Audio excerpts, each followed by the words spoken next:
कल्पना कीजिए कुरुक्षेत्र का वो मैदान। लाखों सैनिक हैं, आमने सामने खड़े हैं, लेकिन कोई शोर नहीं है। हवा में एक अजीब सी भारी खामोशी है। ऐसा सन्नाटा, मतलब जैसे किसी बहुत बड़े तूफान के आने से पहले होता है। हाँ, हमारे पास जो स्रोत हैं वो भी यही बताते हैं। कैसा लग रहा था मानो प्रकृति ने भी अपनी सांस रोक ली हो। ये देखने के लिए कि इंसान आज क्या करने वाला है। बिल्कुल। और इसी सन्नाटे को अचानक कौरवों की तरफ से एक जोरदार शंखनाद तोड़ता है। एक ऐसी आवाज जिसमें ताकत है, अहंकार है और एक चुनौती भी है। हाँ। तो अब सबकी नजरें पांडव पक्ष पर हैं। वो इस शक्ति प्रदर्शन का जवाब कैसे देंगे? ये एक बहुत बड़ा सवाल था उस वक्त। आज हम इसी एक पल की गहराई में उतरने वाले हैं, क्योंकि पांडवों का जवाब वो सिर्फ एक और शंखनाद नहीं था। नहीं, बिल्कुल नहीं। हमारे स्रोत बताते हैं कि ये उनके पूरे युद्ध की कहानी कह देता है।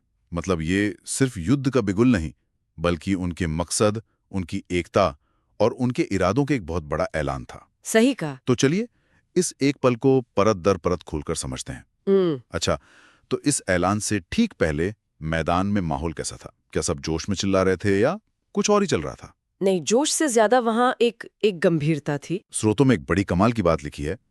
वातावरण में एक गहरी गंभीरता थी, लेकिन साथ ही योद्धाओं के मन में भावनाओं का तूफान चल रहा था। ये दोनों बातें एक साथ कैसे हो सकती हैं?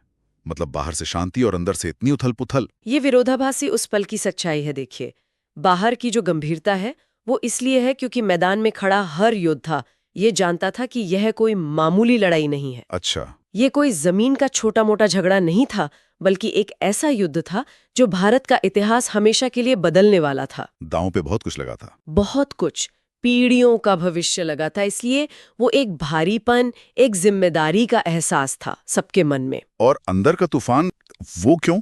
वो तूफान व्यक्तिगत था। वो इसलिए था क्योंकि ये सिर्फ सैनिकों की लड़ाई नहीं थी, ये रिश्तों की लड़ाई थी। हाँ, ये बात तो है। सामने कोई अनजान दुश्मन नहीं खड़ा था। सामने भाई था, गुरु थे, दादा थे, वो लोग थे जिनके साथ आप बड़े हुए, जिनसे आपने सीखा। तो हर योद्धा के मन में ये सवाल उठ रहा होगा कि क्या मैं सही कर रहा हूँ? बिल्कुल। क्या मुझे उस इंसान पर हथियार उठाना पड़ेगा जिसे मैं प्यार करती हूँ या जिसका मैं सम्मान करता हूँ? ये भावनाओं का तूफान उसी नैतिक दुविधा से पैदा हो रहा था। मैं बस कल्पना करने की कोशिश कर रहा हूँ। उस स्थिति में खड़े होना, ये सोचना ही मुश्किल है। बहुत मुश्किल। और इसी भारी भावनात्मक माहौल के बीच पांडव जवाब देने के लिए तैयार होते हैं, और यहीं पर कहानी एक बहुत मजेदार मोड़ लेती है ना? हाँ, यहीं से बात गहरी होती जाती है। बात सिर्फ कृष्ण या अर्जुन की नहीं है। स्रोत कुछ और लोगों पर हमारा ध्यान खींचता है जो उस वक्त सबसे आगे थे। जी। सबसे पहला नाम आता है राजा द्रुपद का, एक अनुभवी बुजुर्ग राजा। वो क्यों? उनकी क्या जरूरत थी वहां? द्रुपद का वहां होना बहुत जरूरी था। वो सिर्फ एक राजा नहीं थे, वो अनुभव और विवेक का प्रतीक थे। अच्छा। उनका पांडवों के साथ खड़ा होना इस बात का ऐलान था कि ये सिर्फ 5 भाइयों का अपने राज्य के लिए गुस्सा नहीं है, ये एक ऐसा संघर्ष है जिसे पुरानी पीढ़ी के समझदार और सम्मानित लोग भी धर्म के पक्ष में सही मान रहे हैं। मतलब वो उस लड़ाई को एक नैतिक वजन दे रहे थे। बिल्कुल, एक तरह से उस पीढ़ी की मुहर थी कि हाँ, ये लड़ाई जरूरी है। ये तो बहुत दिलचस्प है। उनके ठीक बाद स्रोत द्रौपदी की 5 बेटों का जिक्र करता है, एकदम युवा। हाँ, अगली पीढ़ी। और उनके बारे में जो बात सामने आती है वो है उनका जबरदस्त साहस और आत्मविश्वास। पर उनकी हिम्मत कहाँ से आ रही थी? उनकी हिम्मत का स्रोत बहुत बहुत व्यक्तिगत था। उनके दिलों में अपनी माँ के अपमान का बदला लेने की आग जल रही थी। उन्होंने अपनी आंखों से देखा था कि अधर्म कैसा दिखता है। तो जहां द्रुपद धर्म के सैद्धांतिक पक्ष के लिए खड़े थे, वहीं ये युवा उस धर्म के व्यक्तिगत अनुभव के लिए लड़ रहे थे। उनका संकल्प किसी किताब से नहीं, बल्कि व्यक्तिगत अन्याय और पीड़ा की आग से निकला था। ये तो बहुत बड़ा अंतर है। एक तरफ सिद्धांत के लिए लड़ने वाला अनुभव और दूसरी तरफ व्यक्तिगत दर्द से निकला हुआ जुनून। सही बात है। और फिर इस समूह में तीसरा चेहरा है जो शायद सबसे ज्यादा सोचने पर मजबूर करता है, महाबली अभिमन्यु, सुभद्रा का बेटा। सबसे छोटा, एक किशोर। हाँ, और स्रोत इस बात पर बहुत जोर देता है कि उसकी बहादुरी किसी भी बड़े योद्धा से कम नहीं थी। लेकिन सबसे हैरान करने वाली बात अभिमन्यु के चेहरे के भाव थे। क्या था उसके चेहरे पर? वहां डर का नामो निशान नहीं था, बल्कि एक तरह का कर्तव्यबोध और उत्साह था। उत्साह युद्ध के लिए? हाँ, उत्साह। सोचिए एक लड़का जो जानता है कि वो इतिहास के सबसे बड़े युद्ध में उतरने जा रहा है और वो डरा हुआ नहीं बल्कि उत्साहित है। अभिमन्यु की बात मुझे हमेशा हैरान करती है। क्या ये सिर्फ कच्ची उम्र का जोश था कि मैं भी कुछ करके दिखाऊंगा, या इसके पीछे कोई गहरी सोच थी? मुझे लगता है ये जोश से कहीं ज्यादा था। स्रोत इसे कर्तव्य बोध कहता है, जो सिर्फ जोश से बहुत गहरा है। कैसे? ये एक ऐसी समझ है कि आपका जीवन आपसे बड़ा है, वो एक बड़े उद्देश्य का हिस्सा है। उसे शायद बचपन से ही यही सिखाया गया था कि उसका होना, उसका पराक्रम इसी एक पल के लिए है। मतलब वो अपनी व्यक्तिगत सुरक्षा से आगे दिख रहा था। बिल्कुल। ये वो अवस्था है जब आप अपनी व्यक्तिगत डर से आगे निकलकर अपने फर्ज को देखते हैं।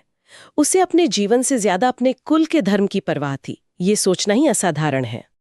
तो हमारे पास राजा द्रुपद हैं जो अनुभव और सिद्धांत लेकर आए हैं। फिर द्रौपदी के बेटे हैं जिनके अंदर न्याय की आग है। जी। और फिर अभिमन्यु हैं जो सिर्फ अपना कर्तव्य निभाने आया है। ये तो 3 बहुत अलग-अलग तरह की प्रेरणाएं हैं। बिल्कुल।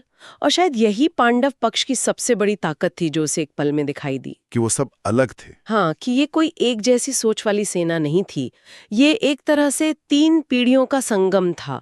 पुरानी पीढ़ी का विवेक जो द्रुपद में था, वर्तमान युवा पीढ़ी का जुनून जो द्रौपदी के पुत्रों में था, और आने वाली पीढ़ी का निस्वार्थ कर्तव्य जो अभिमन्यु में साफ नजर आ रहा था। एकदम सही। ये दिखाता है कि धर्म की इस लड़ाई के लिए हर पीढ़ी एकजुट थी और हर किसी के पास लड़ने की अपनी एक मजबूत, एक ठोस वजह थी। वाह, ये तो मैंने कभी इस तरह से नहीं सोचा था। ये सिर्फ योद्धाओं की एक लिस्ट नहीं है, ये तो अपने आप में एक कहानी है। हाँ, एक पूरी कहानी कि कैसे अलग-अलग पीढ़ियां अलग-अलग वजहों से एक ही मकसद के लिए एक साथ खड़ी हो जाती हैं। जी। तो ये 3 पीढ़ियों का गठबंधन मैदान में खड़ा है और फिर वो पल आता है, सब अपने शंख उठाते हैं। जी। एक और दिलचस्प बात जो स्रोत बताता है, उन्होंने एक साथ मिलकर एक शंखनाद नहीं किया, सबने अलग-अलग शंखनाद किया। इसका क्या मतलब हो सकता है? ये बहुत ही गहरा सवाल है। जब मैंने पहली बार ये पढ़ा तो मुझे भी यही लगा कि शायद वो अपनी व्यक्तिगत पहचान दिखा रहे थे। हाँ, जैसे हर कोई कह रहा हो, मैं भी यहाँ हूँ, मेरी आवाज भी सुनो। हाँ, अपनी उपस्थिति दर्ज कराना। बिल्कुल। और ये उसका एक हिस्सा जरूर है, लेकिन मुझे लगता है ये उससे भी गहरा है।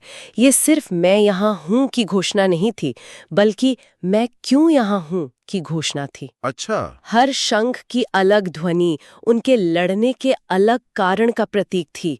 द्रुपद का शंख मानो कह रहा था, मैं धर्म के सिद्धांत के लिए यहाँ हूँ। और द्रौपदी के पुत्रों का, उनका शंखनाद चीख रहा था, हम न्याय और अपनी माँ के सम्मान के लिए यहाँ हैं। और अभिमन्यु का शंख शायद सबसे साफ और निस्वार्थ भाव से कह रहा था, मैं अपने कर्तव्य के लिए यहाँ हूँ। तो आप कह रही हैं कि कौरवों का शंखनाद सिर्फ ताकत का एक शोर था, देखो हम कितने शक्तिशाली हैं। जबकि पांडवों का शंखनाद उद्देश्य का एक संगीत था, जिसमें हर सुर की अपनी एक कहानी थी। बहुत खूब कहा आपने। एक तरफ था शक्ति का प्रदर्शन, दूसरी तरफ था उद्देश्य का ऐलान। और इस ऐलान ने पूरे कुरुक्षेत्र में एक साफ संदेश भेज दिया। हाँ, एक बहुत साफ संदेश। वो संदेश ये था कि पांडव किसी व्यक्तिगत लालच या जमीन के टुकड़े के लिए नहीं लड़ रहे, वो अधर्म के खिलाफ और धर्म की रक्षा के लिए लड़ रहे हैं। और ये बात युद्ध को व्यक्तिगत झगड़े के स्तर से उठाकर एक नैतिक और सार्वभौमिक संघर्ष बना देती है। और शायद इसीलिए स्रोत का अगला वाक्य कहता है कि इस शंखनाद के बाद अब युद्ध अवश्यम भावी था, मतलब अब तो जंग होकर ही रहनी थी। जी। पर लड़ाई तो वैसे भी तय ही थी। इस ऐलान से क्या फर्क पड़ गया? फर्क ये पड़ा कि अब वापसी का कोई रास्ता नहीं बचा था। वो क्यों? देखिए, जब तक लड़ाई जमीन, जायदाद या सत्ता के लिए होती है, तब तक समझौते की, बातचीत की कोई गुंजाइश बची रहती है। कोई बीच का रास्ता निकल सकता है। हाँ, लेकिन जब आप सिद्धांतों की एक रेखा खींच देते हैं, जब आप कहते हैं कि ये लड़ाई धर्म और अधर्म की है, सच और झूठ की है, तो फिर कोई समझौता नहीं हो सकता। क्योंकि फिर पीछे हटने का मतलब होता है अपने सिद्धांतों से, अपनी पहचान से पीछे हटना। बिल्कुल। पांडवों के इस शंखनाद ने यही किया। उन्होंने ये साफ कर दिया कि उनके लिए ये अस्तित्व की लड़ाई है, उसूलों की लड़ाई है। और जब दांव पर उसूल लगे हों तो युद्ध को टाला नहीं जा सकता। नहीं टाला जा सकता। अब ये सिर्फ राज्य जीतने का संघर्ष नहीं, बल्कि एक उच्च उद्देश्य को स्थापित करने का महायज्ञ बन चुका था। तो आज की इस पूरी बातचीत को अगर समेटें तो कुरुक्षेत्र के उस तनाव भरे माहौल में पांडवों का शंखनाद सिर्फ कौरवों को एक जवाब नहीं था। नहीं, वो दुनिया को एक ऐलान था। ये ऐलान था कि अनुभव, जुनून और कर्तव्य की 3 पीढ़ियां एक साथ खड़ी हैं। सही। ये धर्म, न्याय और सत्य की स्थापना के लिए एक ऐसी पुकार थी जिसने उस महायुद्ध की दिशा और उसका मकसद दोनों को हमेशा के लिए तय कर दिया। और ये हमें एक बहुत गहरे सवाल के साथ छोड़ जाता है ना? क्या? स्रोत का अंत इस बात से होता है कि ये युद्ध इतिहास रचने वाला था। ये हमें सोचने पे मजबूर करता है। जब भी कोई संघर्ष या लड़ाई व्यक्तिगत लाभ या स्वार्थ के लिए नहीं, बल्कि किसी बड़े सिद्धांत, किसी धर्म या किसी आइडियोलॉजी के नाम पर लड़ी जाती है, तो ये उस लड़ाई में शामिल लोगों के इरादों और उनके कामों पर कैसा असर डालती है? ये एक बहुत बड़ा सवाल है कि क्या ये उन्हें अभिमन्यु जैसा असाधारण साहस और बलिदान करने की ताकत देती है, या फिर ये दांव को इतना ऊंचा कर देती है कि उसके नतीजे और भी ज्यादा विनाशकारी हो जाते हैं? क्योंकि जब लड़ाई उसूलों की हो तो कोई भी पक्ष एक इंच भी पीछे हटने को तैयार नहीं होता। बिल्कुल।